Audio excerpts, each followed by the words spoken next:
ॐ सहनाववतु सहनौ भुनक्तु सह वीर्यं करवावहै तेजस्विनावधीतमस्तु मा विद्विषावहै। ॐ शान्ति शान्ति शान्तिः। पठामि संस्कृतं नित्यं वदामि संस्कृतं सदा ध्यायामि संस्कृतं सम्यक् वन्दे संस्कृतमातरम्। सरस्वती नमस्तुभ्यं वरदे कामरूपिणि विद्यारम्भं करिष्यामि सिद्धिर्भवतु मे सदा। येनाक्षरसमाम्नायम् अधिगम्य महेश्वरात् कृत्स्नं व्याकरणं प्रोक्तं तस्मै पाणिनये नमः। येन धौता गिरः पुंसां विमलैः शब्दवारिभिः तमश्चाज्ञानजं भिन्नं तस्मै पाणिनये नमः। अज्ञानान्धस्य लोकस्य ज्ञानाञ्जनशलाकया चक्षुरुन्मीलितं येन तस्मै पाणिनये नमः। वाक्यकारं वररुचिं भाष्यकारं पतञ्जलिं पाणिनीं सूत्रकारं च प्रणतोऽस्मि मुनित्रयम्। अभ्यास 54वा आपण पाहणार आहोत फळांची आणि झाडांची नावं सगळ्यात पहिल्यांदा, म्हणजे नंतर आणि काही प्रत्यय. या पाठामध्ये सुद्धा काय तद्धित प्रत्ययांचा विचार केलेला आहे. तद्धित प्रत्यय शब्दांना लागतात ते प्रत्यय. तर आपल्याला माहिती आहे शब्द मराठीमध्ये पण वापरला जातो अपत्य. अपत्य अपत्य म्हणजे पुत्र, म्हणजे मुलगा किंवा मुलगी. पुत्र पुत्री संस्कृत मध्ये होईल मुलगा किंवा स्लॅश मुलगी. दोघांसाठी एकच शब्द आहे. जसे इंग्लिश मध्ये चिल्ड्रन मुलगा, चिल्ड्रन मध्ये मुलगा पण मुलगी पण, किंवा मराठीमध्ये मुलं, आमची मुलं, मुलगा पण मुलगी पण. अपत्य या अर्थामध्ये एक प्रत्यय लागतो. आता आजचे सगळे प्रत्यय अपत्य या अर्थामध्येच आहेत, म्हणजे मुलगा किंवा मुलगी सांगायचं असेल त्या अर्थामध्ये. तर मग अण नावाचा प्रत्यय अण प्रत्यय लागतो. आता अपत्य अर्थ आहे म्हणजे चा मुलगा. आता पुढे आल्यानंतर कळेल. वासुदेव म्हणजे कृष्ण. वसुदेवाचा मुलगा तो वासुदेव. तसं त्यासारखे पुढे येणार आहे. मग अण शिल्लक काय राहतं, अण मधील अशिल्लक राहतो. अ बर. आणि एक दोनच नियम सांगतात. काय नियम सांगतात? जो पहिला स्वर असेल, पहिल्या स्वरास वृद्धी होईल. आता वृद्धी काय आपल्याला माहिती आहे, तरी पण आपण बघूया. वृद्धी होईल म्हणजे काय? अ असेल तर अ ची वृद्धी आ, ई ची वृद्धी ई किंवा ई ची वृद्धी आई, उ किंवा ऊ ची वृद्धी औ, अशा प्रकारे. आणि रू ची वृद्धी आर. या सगळ्या काय वृद्धी आहे. मग पहिला नियम काय सोपा, पहिला जो स्वर असेल त्या पहिल्या स्वराला काय होणार, वृद्धी होणार. आणि शेवटी जर अंतिम उ असेल, कळेल तुम्हाला कुठे ते, अंतिम उ ला ओ होईल असं सांगतात. ओ होईल. बर. आता उदाहरण बघितल्यानंतर तुम्हाला सहज कळून जाईल. तर सगळ्यात पहिला आपण वसुदेव, वसुदेव असा शब्द आहे. मग वसुदेवाचा पुत्र काय होतं, मग वसुदेव हा शब्द आहे. मग त्या वसु मधल्या पहिला जो स्वर आहे व मधला अ, त्याला काय होतं, त्याला वृद्धी होते आणि शब्द बनतो वासुदेव. पहिल्या स्वराची वृद्धी, अ ची वृद्धी आ. पुढे शब्द आहे पांडू. आता ऑलरेडीच पहिल्या स्वरा आ आहे, त्याची वृद्धी आची वृद्धी काय होत नसते, आ ऑलरेडी वृद्धीच आहे. मग बघा पांडू, त्या डू मधल्या ऊला काय झाला? ओ, ओ. पांडो. आणि इकडे प्रत्यय अन प्रत्ययातला काय शिल्लक राहिला? अ. इकडे पण अन प्रत्ययाचा अ लागला बरं का. वासुदेव, वासुदेव. अन प्रत्ययातला अ लागला. मग आता ओ च्या पुढे अ आल्यानंतर काय होईल? तर ए औ. च्या पुढे कोणताही स्वर आल्यानंतर अय होतं. ओ च्या पुढे काय होतं? अव होतं. मग पांडव आणि पुल्लिंगामध्ये रामसारखा पांडव. म्हणजे पंडो हो अपत्यम पांडव. पंडूची मुलं त्यांना काय म्हणतो आपण? पांडव. ठीक आहे, पांडू हिंदीमध्ये पांडू. बर. कुरु. मग आता कुरु आणि अणप्रत्ययाचा अ शिल्लक राहतो कुरु. मग काय कुच काय होत? उच काय होणार? उची वृद्धी औ झालं कौ. आणि र मधल्या उला काय झाला? ओ. कारण की अंतिम उला ओ होईल सांगितलं. मग झाला ओ. आणि अण प्रत्ययाचा अ शिल्लक राहतो. आता ओ च्या पुढे अ आल्यानंतर झाला शब्द अव. मग झाला कौरव. म्हणजे कुरुचे मुलं ते कौरव. अगदी सोपं. बघा. पृथा. पृथा म्हणजे कुंती. कुंतीचे पुत्र है ना, कुंतीचे. मग त्या रूची वृद्धी काय होते? ब्रूची वृद्धी आर. मग काय केलं? पार आणि पा. थ आणि अनप्रत्ययाचा अ. काय शब्द बनला? पार्थ. पुल्लिंगामध्ये पार्थ. म्हणजे पृथू किंवा पृथा. पृथा. पृथा म्हणजे कुंतीचं एक नाव पृथा आहे. पृथा, तिची मुलं त्यांना काय म्हणतो आपण? पार्थ. पृथा, पृथेची मुलं. पृथायाः अपत्यम पार्थ. पृथेचे मुलं म्हणजे पार्थ. मग अर्जुनाला पार्थ पार्थ भगवान बऱ्याच वेळा म्हटले. रघु.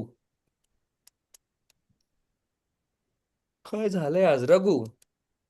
हा. मग त्या अण मधला अ शिल्लक राहतो. पहिल्या स्वराला काय होतो? गुण. त्याला रा. घ हो. त्याच्यात शेवटचा जो उ असेल त्याला काय होतो? ओ. आणि अ. हो. हो. ओ च्या पुढे अ आल्यानंतर होतं अव. शब्द बनतो राघव. राघव हो. म्हणजे काय? रघु राजाचे पुत्र त्यांना काय म्हणतात? राघव. मग ते खास करून रामासाठी आलेले. पण रघुचे कोणत्याही मुलांना काय म्हणणार? राघव. पण आपल्याला फेमस अर्थ काय आहे किंवा रूढ अर्थ काय आहे समाजामध्ये? राघव म्हणजे भगवान राम. पण बरोबर. राघव म्हणजे खरा अर्थ काय? रघुचे पुत्र. मग रघुची मुलगी सुद्धा काय होईल? राघव. राघवा किंवा राघवा. राघवा स्त्रीलिंग. स्त्रीलिंग. राघवी. राघवी राघवा नाही, राघवी.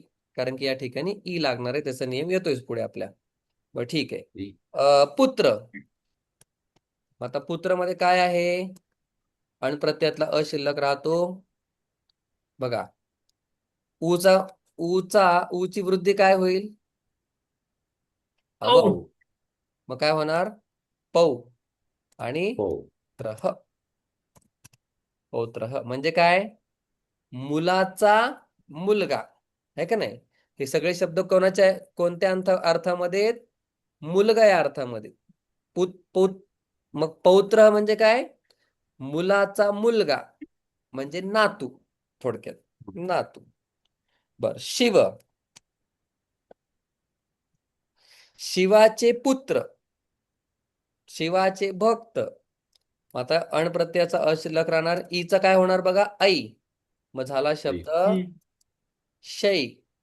जय. आणि इथे ओ होण्याचा संबंधच नाही, कारण की ऊ नाहीच आहे शेवटी. शै. आणि शब्द बनतो शैवः पुल्लिंगामध्ये. शैवज. शैवी. शैवी स्त्रीलिंगामध्ये. बरं. स्त्रीलिंग. विष्णू. सोपं सोपं आहे. विष्णू. वि. मग वी. ईचा होतो वै. वैश आणि वैष्णव पुल्लिंगामध्ये, आणि वैष्णव. स्त्रीलिंगामध्ये वैष्णवी. वैष्णवी. मग ते आता आपल्याला सांगतात तिसरा नियम, की पुल्लिंगामध्ये कसे चालणार हे सगळे शब्द? रामावर रामनुसार. राम. पुल्लिंग, पुल्लिंगमध्ये. आणि नदीसा ई लागून, हे बघा, पुल्लिंगामध्ये, आणि ई लागून स्त्रीलिंगामध्ये. स्त्रीलिंगामध्ये नदीप्रमाणे.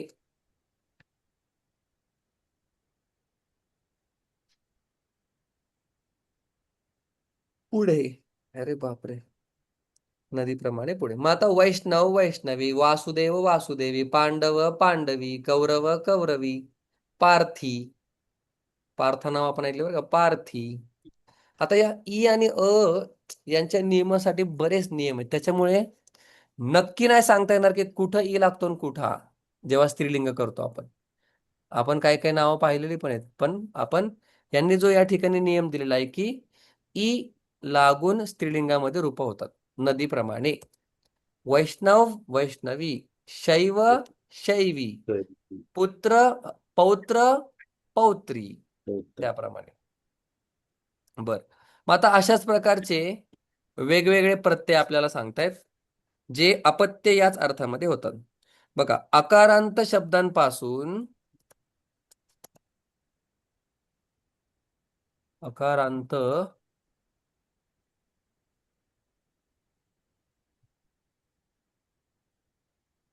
अकारांत शब्दांपासून, शब्दांपासून किंवा अकारांत शब्दांपासून काय होतं? अपत्य या अर्थामध्ये, म्हणजे आता आजचे सगळे प्रत्यय काय अपत्य अर्थामध्ये काय होतं? ईय प्रत्यय होतो. ईय, ईय प्रत्यय म्हणजे अण प्रत्यय सुद्धा त्याच अर्थामध्ये आणि ईय प्रत्यय सुद्धा त्याच अर्थामध्ये. मग मुख्य प्रश्न काय? शिल्लक काय राहतं ईय मधलं? ईय मधलं शिल्लक राहतं ई. ईय मधलं शिल्लक राहतं ई, आणि वरचे नियम आहेत तसेच लागू राहतात, म्हणजे प्रथम स्वराला गुण होतात. आता दशरथाचे पुत्र असं जर म्हणायचं असेल मला, दशरथ, आता पहिल्या स्वराला काय होतो? प्रत्यय लागणार ईय, राहणार शिल्लक ई. ऐका, नाही कळलं ते विचारा. दशरथ म्हणजे दशरथाचं काय होतं?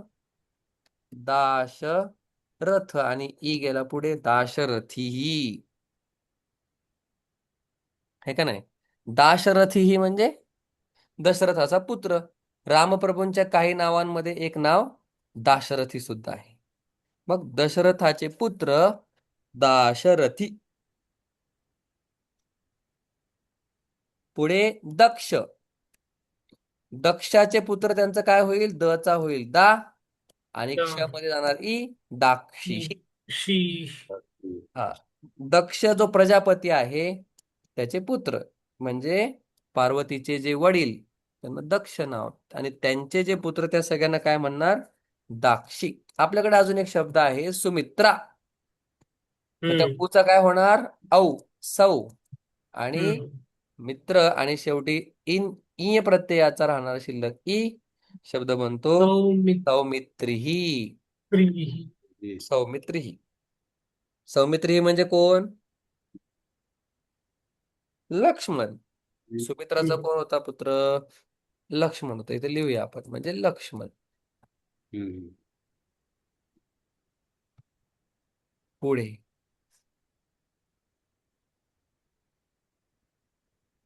द्रोण यांचा पुत्र अश्वत्थामा, ई प्रत्ययातला ई शिल्लक राहणार. बर.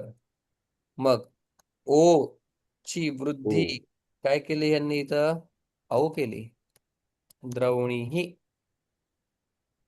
ओ ची वृद्धी औ करून टाकलेली. असेल काय, छोटे छोटे हजार नियम आहेत, त्यातले आपल्याला त्यांनी मोजून 10-12 दिले असेल. द्रवणी, द्रवणी म्हणजे द्रोणांचा पुत्र, म्हणजे कोण? अश्वत्थामा. त्याला अश्वत्थामासाठी दुसरं नाव काय बरं आपल्याकडे आता? द्रौणी. लक्ष्मणासाठी द्रौणी. दुसरं नाव काय आपल्याकडे? सौमित्री. सौमित्री. अशा प्रकारे सौमित्री. नाव आहे. हम्म.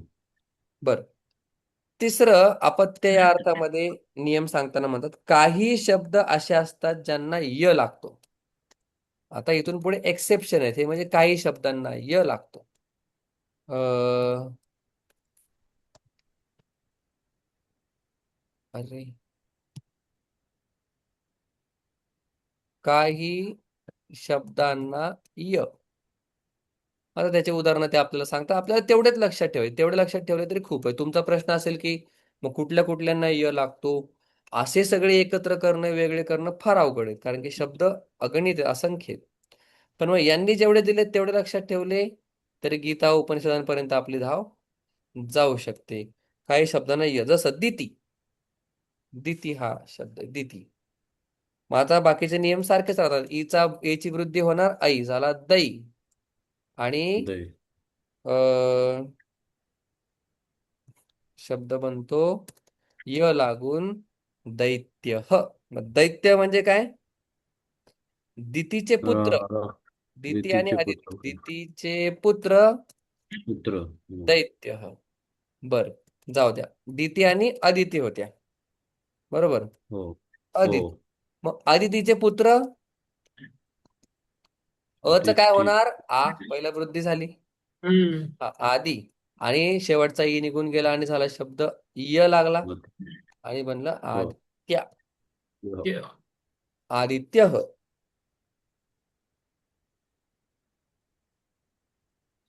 बर, प्रजापती ही काय होईल बा, सांगा बरं तुम्हीच आता. प्रजापती ही प्रजापती. म्हणजे हा. ब्रह्मदेवाचे पुत्र नारद. पुत्र. हो. प्र. पुत्र. अं, प्र झाला ना. प्रा. हा, प्रा. पहिला तर प्रा. राजा. पत्य. शेवटच्या ई मधला अ काढ. दैत्य, प्राजापत्य, आदित्य असं. गर्ग. गर्ग नावाचे जे ऋषी किंवा ते हो. परंपरा, त्यांचे पुत्र काय गा. म्हणतात? गार. गार. गार्ग्य. गार्ग्य. गार्ग्य. हम्म. वत्स. वत्स नावाची लिनिएज, फॅमिली. ओ. आ. वत्साचे पुत्र वा. वात्य. वात्स्य. वात्य. म्हणजे वत्स ऋषी म्हणा किंवा वत्स परिवार म्हणा, त्यातले जे पुढचे पुत्र असतील त्यांना आपण काय संबोधू शकतो? वात्स्य. गर्ग वात्य. ऋषींच्या परंपरेतील आजच्या लोकांना आपण काय म्हणू शकतो? गार्ग्य. ठीक आहे. आता असे काही स्त्रीलिंग शब्द आहेत. स्त्रीलिंग शब्द, त्या स्त्रीलिंग शब्दामध्ये काय होतं? अपत्य या अर्थामध्ये, अपत्य या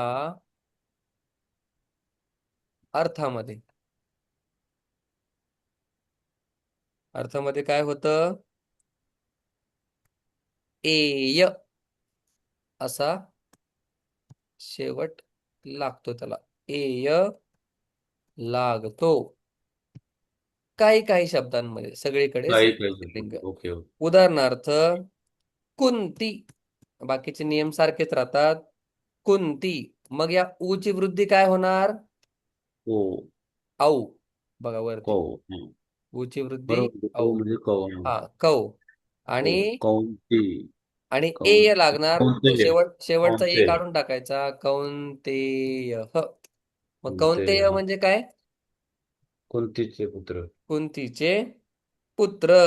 कौंतेय. आणि ओके. अनेक असतील तर कौंतेया. हा. माद्री. माद्री. त्री. हा. मग मा. मा मा. तशीच राहणार. मा. आणि द्री मधला ई निघून जाणार, लागणार एय. ते माद्रेय. म्हणजे कोण? नकुल नकुल. सहदेव होती. सहदेव. आणि नकुला. सहदेव.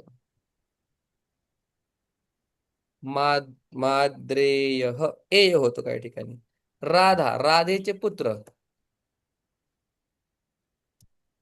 राधा. मग राधा मधला शेवटचा आ गेला झाला राध, लागला एय, ए राधेय. ए राधेय म्हणजे कर्ण. कर्ण. का म्हणतात त्याला राधेय? ते त्याला ते गंगेत सोडला असताना त्याने त्याला पाळलं गेलं होतं ना त्याला. हा, त्याच्या ते दुसऱ्याच्या आई वडिलांनी पालन केलं तर आई बापरे. वडिला पडलं त्यांचं नाव राधे. द्रौपदी. द्रौपदी. द्रौपदी. द्रौपदी. द्रौपदी द्रौ द्रौपदी मधला ई काढून गेला, द्रौ- टाकला फक्त एय, द्रौपदेय. द्रौ- द्रौपदीचे पुत्र. गंगेचा पुत्र. गंग ग गंगा. अ गा मग गा गा गांगेय. गांगेय. गांगेय. हो. विनिताचा पुत्र. विनताचा, विनिता नाही, विनताचा पुत्र. ईचा वृद्धी होते ऐ, वै न वै तेय. अगदी सोपं, फक्त एय ऍड करतोय मी, नथिंग एल्स. वैनतेय. वैनतेय म्हणजे गरुडाचा पुत्र. सॉरी, विनिताचा पुत्र गरुड. आहे गरुड. ना. हा. हो. गरुडाचा पुत्र नाही, गरुडाचा पुत्र गारुडेय होईल किंवा हम्म. गारुडीय. तर नको. गुरुड झाला. हम्म. हा. हो, गुरुड झाला. गरुड. ठीक आहे, अगदी सोपं. हो. आता पटापट आपण फळांची नावं बघूया आणि वाक्य संपून टाकूया. आम्रह. आता हे आम्रह काय आहे? झाडाचं नाव आहे, है हो. ना. ठीक आहे, पुढे बघूया आपण. आम्रह. रसालह. दुसरा त्याचं सिनोनिम पण काय? रसालह. हम्म. हम्म. नंतर पटापट बघूया. दाडिमह. आंबा. हे, डाळिंब. हा, दाडिमह. डाळिंब मराठीमध्ये. डाळिंब. देन पनसह. फणस. पनसह ऐकूनच कळतं आपल्याला. हो. फणस. फणस. हम्म. चंपी. अ उदुंबरह. गुलर. काय बरं उदुंबर म्हणजे? जंबीर राहिला. हा. गुलर जंबीर. म्हणतात. लिंबू. ओके. पुढे घ्या जंबीर थोडं. म्हणजे लिंबू. नाही राव, मला कळलं नाही काय बोलतोय मी. सर, उदुम एक जंबीर शब्द मध्ये घालला गेला. जंबीर मध्ये शब्द राहिलाय का? पुढचा हा, शब्द घेतला जंबीर. गेला. जंबीर म्हणजे निंबू. लिंबू. जंबीरह. निंब. हम्म. उदुंबरचं राहिलं इथं पुढे. हा, उदुंबर म्हणजे गुलर का पेड. क्लस्टर गुलर फिग म्हणजे म्हणतात. म्हणजे उंबर उंबर, म्हणजे उंबर. उंबर. उंबर का? हा, हा, उंबर. म्हणजे उंबर. हम्म. त्याला फिग, फिग म्हणतो, फिग. उंबर. बरोबर. उदुंबर. अश्वत्थ. उंबर. हा, अश्वत्थ म्हणजे पिंपळ. पिंपळाचं झाड. पिंपल. हम्म. पिंपल. हम्म. पिंपळ. पुढे निंबह. माहिती आहे आपल्याला, लिंब. निंबह. हम्म. हम्म. कडुलिंब. कडुलिंब. हम्म.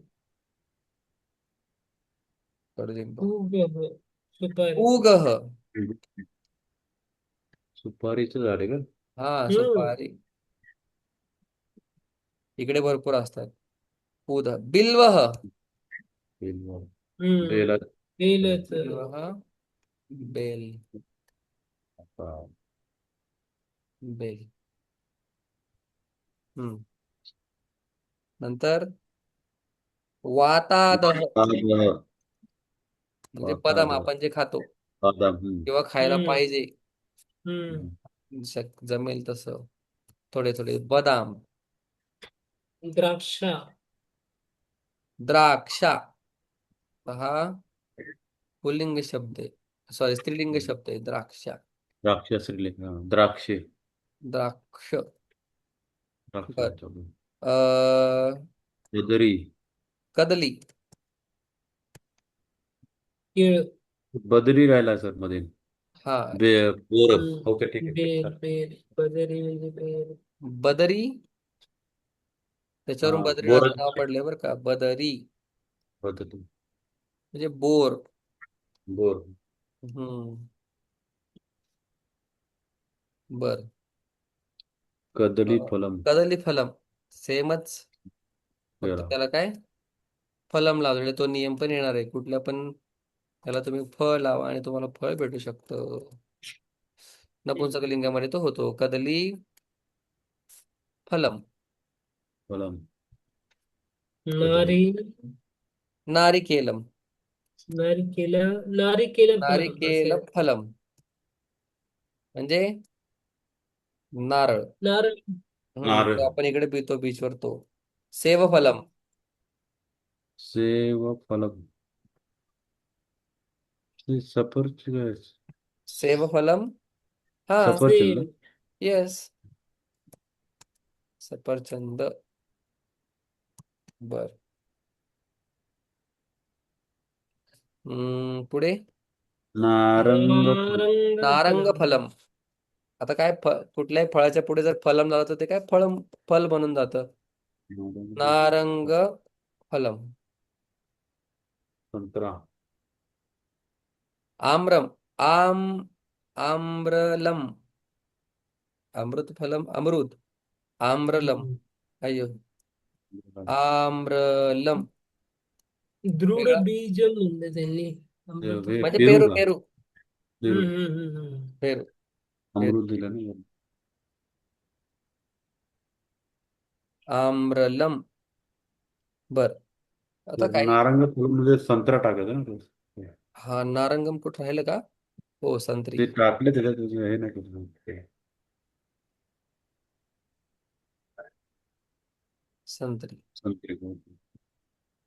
बर. काही शब्द म्हणजे अव्यय. तूष्णीम. तूष्णीम शब्दाचा अर्थ होतो चुप, शांत एकदम. तूष्णीम भव, शांत हो. शांत. तूष्णीम. देन अकस्मात मराठी शब्द आहे, म्हणजे संस्कृती अचानकपणे. आपण म्हणतो. अचानक. अचानक. देन नित्यम म्हणजे नित्य. रोज. दररोज. रोज. दररोज. कायमच. रोज. नित्यम. कायमच. शीघ्रम. लवकर. लवकर. पटकन. पटकन लवकर. लवकर. हा. पश्चात. पश्चात. पश्चात नंतर. म्हणजे नंतर. नंतर. नंतर. पश्चात नंतर. अशा प्रकारे शब्द आणि धातू आपल्याला भेटतोय. तन धातू. तन हा. दशम गणातला धातू आहे. दशमच आहे ना, वेगळ्या गणातला आहे. तण. तण तण तण. आदिगण. कुठला गण आहे? उभयपदी धातू. पान 10च्या नंबर. 10 लकारामध्ये सांगितले त्यांनी.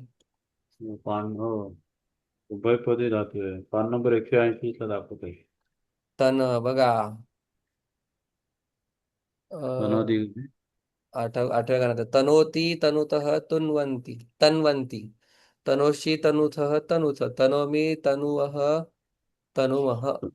बघा, सोप्पा आहे. तनिष्यती तनिष्यतः तनोतु. म्हणून ते आपण वाढदिवसाच्या गीतामध्ये शंतनोतु ते सर्वदा मुदम लंग लकार अतनोत. अशा प्रकारे वाक्य लिहिताना आपण ते एकदा पुन्हा बघूया. एक छोटासा नियम सांगतात. आदी हे म्हणजे आम्र, रसालह, दाडिम हे सगळे काय वृक्ष असल्यामुळे काय झाले? असल्यामुळे पुल्लिंग वृक्ष म्हणजे आम्रह, रसालह हे सगळे कशामध्ये गेले? पुल्लिंगामध्ये. पुल्लिंग. लिंग. हा, पण यालाच जर म्हणजे जी वृक्षाची नाव आहेत उदाहरणार्थ आम्रह पुल्लिंगामध्ये गेला. पण याच सगळ्या नावांना तुम्ही जर फलम लावलं बघा तर तो काय शब्द बनू शकतो? फलम आम्रफलम. लावल्याने फलवाचक म्हणजे फळ सांगणारा. हो हो हो हो हो. हा, उदाहरणार्थ आम्रफलम. आम्रफलम. आता ओके. आम्रफलम हे आपण आंब्याच्या झाडाविषयी सांगतोय का? नाही. हो. नाही मग ना, आपण फळाविषयी सांगतोय. फक्त ओके. आम्रह म्हटलं की आंब्याचं झाड इथं लिहितो बघा. आंब्याचं झाड. हा हम्म. हम्म. आम्रह म्हणजे आंब्याचं झाड, पण त्याला तुम्ही फळ आंब्याचं शब्द झाड. लावला की आंबा असा त्याचा अर्थ होतो. हम्म. आम्रह आम का पेड़, आम्रम या हम्म. आम्रफलम, आम आदी म्हणजे पुढचं बाकीचं सगळं. अशा प्रकारे हा छोटासा नियम. पण काय नियम आहे? जे वृक्षांची नावं आहेत ओरिजिनली ती पुल्लिंगामध्ये आणि त्यालाच तुम्ही फलम जोडलं की जो शब्द बनतो नपुंसकलिंग आणि अर्थ सांगतो आपल्याला फळाचा. तर या ठिकाणी आपण थांबूया आणि उरलेली वाक्य पटापट सोडूया.